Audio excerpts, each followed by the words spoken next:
There, boxing fans around the world. Welcome to another episode of The Scoop featuring the champ, Bola Ray. How you doing, champ? Oh, smashing. I was wearing Smashing. shorts Awesome. today. Good to hear. You're Hey, listen, you right. know what? I have a personal note to precede this episode. I actually met the gentleman who you're about to. Yeah, you probably did too, but I'm just saying, as a civilian, I think it's pretty cool that the guy you're about to talk about, I actually met. Oh, Uh, yeah. yeah, yeah, yeah. Yeah, he's a good I'll friend. tell you afterwards the rest of that story. But go ahead. All right, on you go. Okay. So, today's episode, I'm going to showcase not just a great fighter, but a great man. As far, like, at least to me, he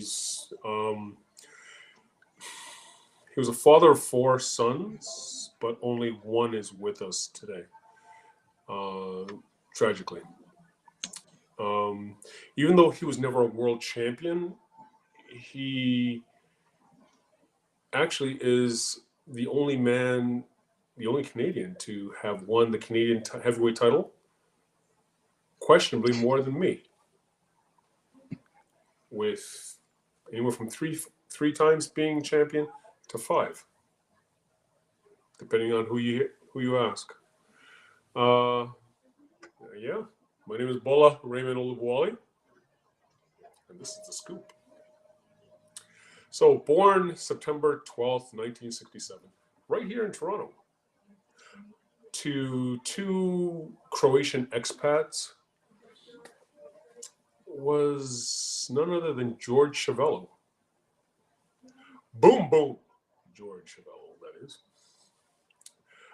His early life was a modest one, with his father working at a meat packing plant, and his mother was plucking chickens to make ends meet. Right next to the village that I grew up in, Toronto. Um, so for you people who aren't in Toronto or in Canada, this episode tickles me a lot more than most, simply because one, well, not just that I know George, but more importantly, we grew up in neighboring villages within the city of Toronto. So I go down memory lane a lot in this episode. No, he was born in 37. Did I say That's not. 67? Thousand Yes. pardons. He was born September 12th, 37. But yeah, he started his boxing career uh, at a really young age. Again, in the basement at St. Mary's Polish Catholic Church in the Junction. Like again, it's sort of cool. A little history lesson there. Um, but then moved on to uh, train out of Earl's Court Athletic Club. I'm not too sure I remember that, though, but I know Earl's Court area. Conflicting number of amateur fights in his career, but what is consistent across the board is the boy could punch.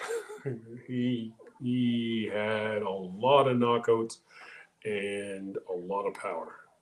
Now, in 1956, he won the Canadian Amateur Heavyweight title in Regina. But something I didn't know was that he was offered the opportunity to go to the 1956 Melbourne Summer Olympic Games representing Canada, but opted to turn pro so as he could actually support his family. Interesting. Now, so he turns pro later on that year. And what a way to turn pro. So, April 24th, 1956, the former world champion Jack Dempsey hosts a professional novice boxing tournament. Novice being relatively well, in the amateurs, it's under 5 fights. I'm not too sure what the criteria was for this show, but he fought 4 times in one night. 4 knockouts. He amassed a whole 12 minutes and 37 seconds of boxing action in 4 fights in one round, in one night. Not a bad way to start off your career. Not a bad way at all. Moving forward to September 15, 1958, George steps into his office and squares off against one James J. Parker and walks out of the ring with his first of many Canadian heavyweight championship titles. George followed this up with a title defense against my main man, the Fighting Fisherman. I don't know where he got that name, but it just tickles me. Yvon Durrell, and won a unanimous decision. Or actually, I think he actually stopped Yvon Durrell. But August 17th, 1960, he then goes up for his first time against of 3 against one Bob Clairot of Quebec. Quebec. But lost this fight way of split decision. Now, this fight was an epic dance, 12-round epic dance, because the rematch was highly anticipated. And it didn't disappoint, especially George, because George won the Canadian title back. So he's a 2-time Canadian heavyweight champion by this point in time.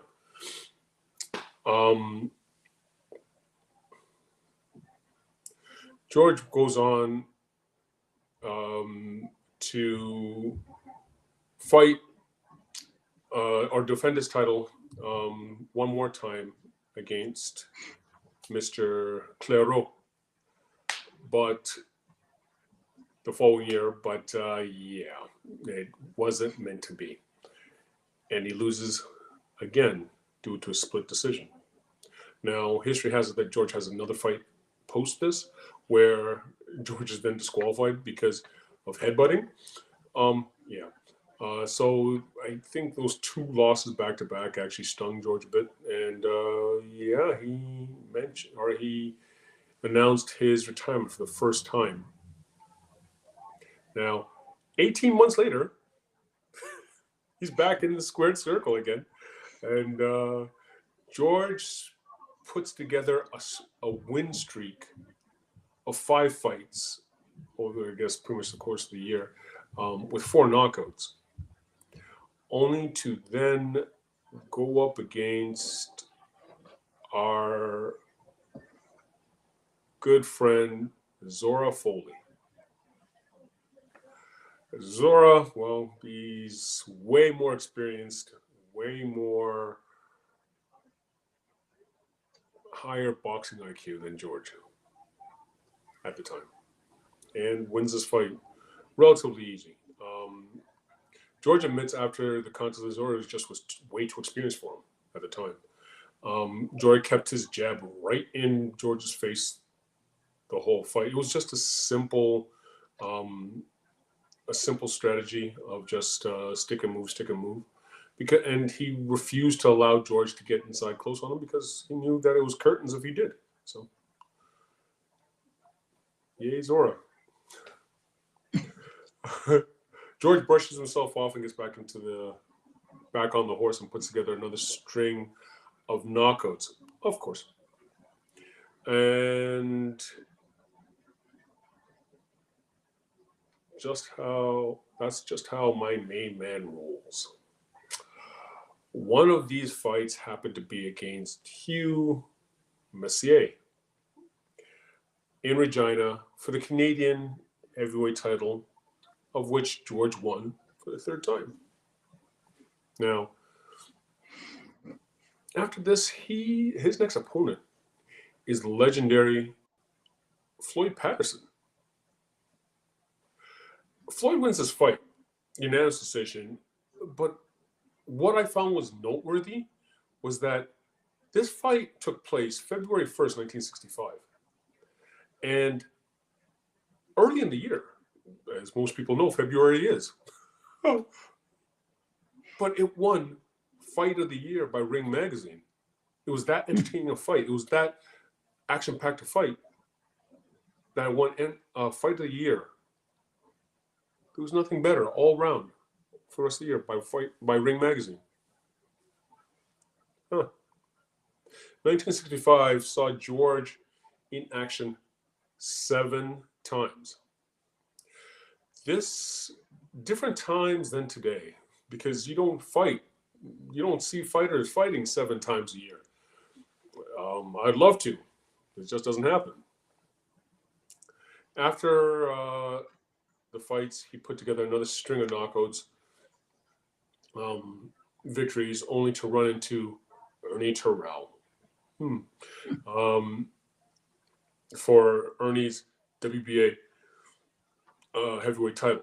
Now, this was a interesting scenario in that Muhammad Ali had just been stripped of his WBA title after he had beat Sonny Liston, and then he gave Sonny Liston an immediate rematch when WBA didn't have him as the mandatory, so they stripped him, and Ernie ended up fighting and winning the WBA belt. Now, even though he was arguably the world champion, he wasn't recognized as such because, well, Ali wasn't beaten, he was stripped. So, yeah. He had a bit of a chip on his shoulder with that. Now, Ernie, he won the fight with his left hand and left hand alone. Like, literally, Ernie was a smaller man, like smaller weight and whatnot, and frame and stuff, but he was also a lot taller. And he just pretty much put his left hand on his forehead, on George's forehead, and just kept it there for the whole 15 rounds. Post-fight, there was some bad blood, to say the least, because Ernie believed that George was relying too much on poor tactics, like headbutting throughout the fight. And George was equally displeased by the fight and was heard screaming at his manager, Irv Ungerman, in the changing room afterwards, because George didn't have a problem with the fight. He didn't want to lose in front of his hometown. That's just unacceptable. It shouldn't have been a tough fight like this in his hometown.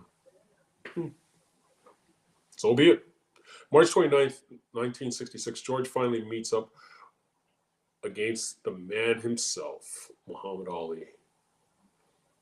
Even though the fight went the way one would expect it to, in that Ali, being the master boxer that he is, would easily dance circles around the strong but slower foreman, George Chuvalo.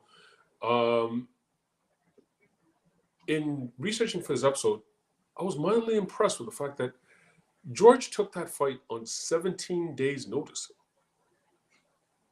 Now, yeah, people say, like, you should always stay in the gym and train, but you don't, like, at least this is what I was told.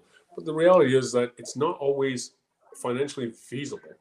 And it's also so hard to keep yourself motivated when there's nothing on the horizon. Only to have a fight of this magnitude dropped in your lap and you take it 17 days later. And he didn't, not only did he not drop, he didn't get stopped. He heard the final bell. Like, that's rather impressive to the greatest. That he heard the final bell? come on now. It was it was rather impressive. At least I was very much impressed. Now,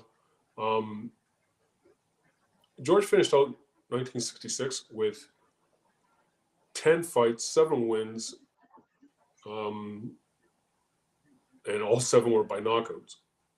He started off 67 with pretty much the same scenario that he ended last year with 7 fights, 6 wins, 6 by knockout, and the 7th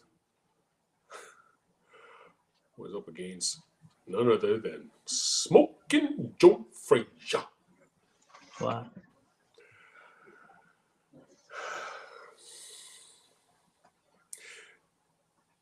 This fight could be the first time anyone could actually say, you know what? George Chuvalo was actually human.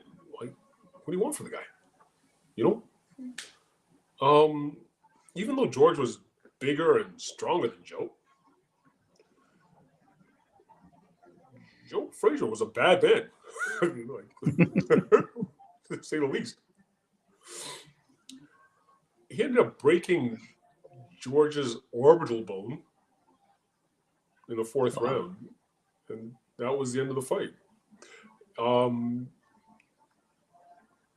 Now, this is the first time George ever got stopped in his career. He didn't touch canvas. He was never knocked down, but he couldn't continue. So,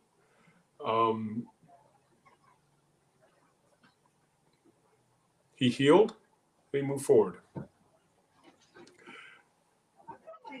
In the next 13 fights that George had, he amassed 12 wins with 1 unanimous loss to Buster Matheson. Okay. But 11 knockouts. And these weren't just flippant fighters. He's knocking out greats like Jerry Quarry and Cleveland Williams. The Cleveland Williams that was former world champion. Jerry Quarry, how many times did he fight for a world title? You know? And he's stopping these guys. I don't understand, like, why Mike Orr hasn't made a show on this guy. You want knockouts? This guy does it in spades. Just putting it out there.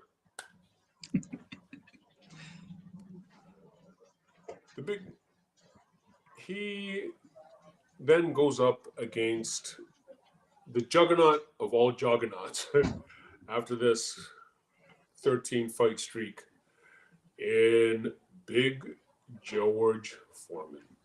Oh, sweet mother. And the bigger, stronger Foreman was just too much for Chuvalo.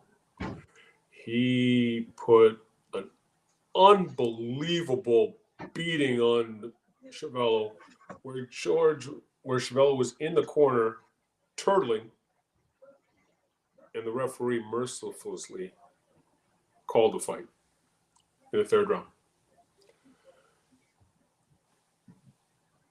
This was the 2nd time, but also the last time Chuvalo was ever stopped in his career.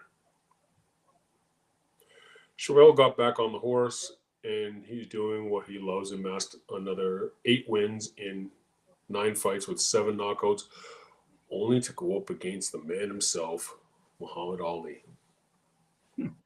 For the 2nd time. This is now May 1st, 1975. For Muhammad Ali's North American Boxing Federation title. And this was just another boxing clinic by Ali. But he does Ali doesn't walk away unscathed from either of these fights. George loves to tell me, he used to tell me about how after they fought both times, Ali went to the hospital because he was peeing blood. And George went dancing with his wife. So, you know what? You do you. Wow. You know? Now, post this fight, George goes on to have 7 more fights before calling it quits. And he does it in George Chuvalo fashion with 7 knockouts.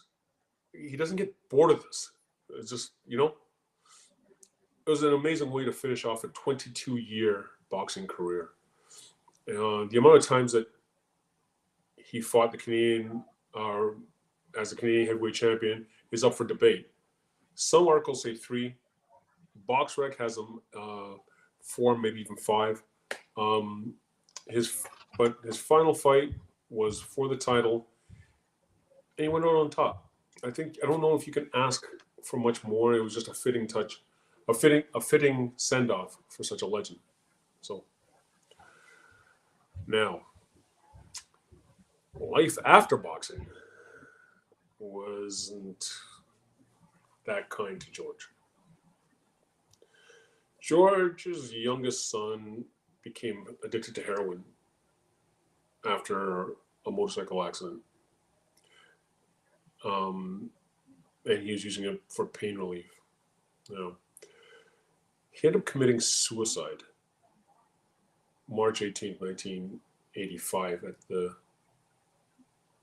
age of 20. George's 2 older boys also got addicted to heroin. And George Lee was found dead in a hotel in Toronto October 17th. So October 31st,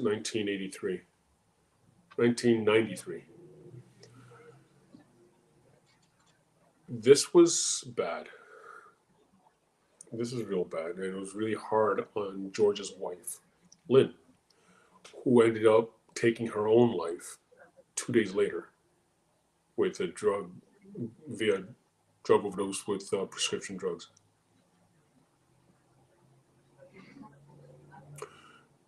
George's second youngest son, Stephen, ended up overdosing August 17th, 1996. He was found dead in his sister Vanessa's apartment.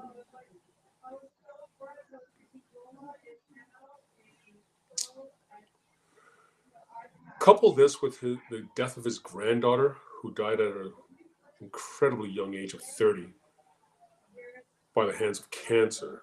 I don't know exactly how the man keeps it together. Like, I don't get it. I'm friends with his last remaining son, Mitch, who's amazing. Spitting image of George, except he's shorter. He's a school teacher, and he's thriving, George went on to do talks all over the country to steer kids away from drugs and just tell a story about what he had to go through, or what he's experienced, and in hopes of, well, in essence, steering them away from drugs.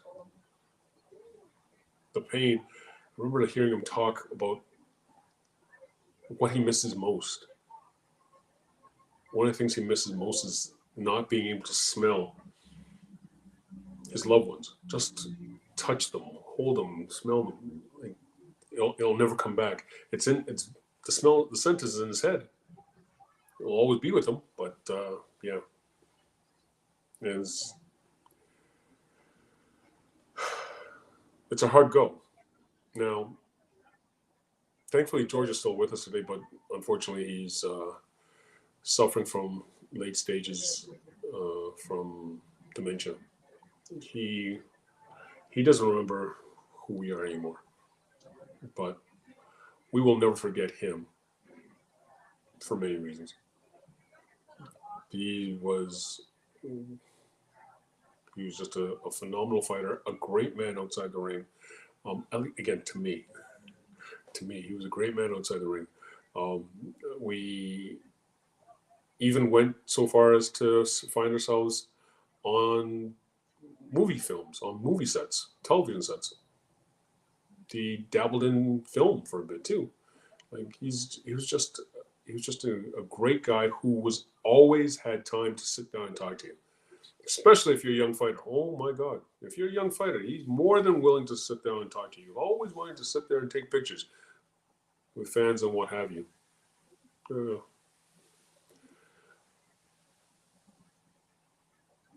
I wish I could wish him well.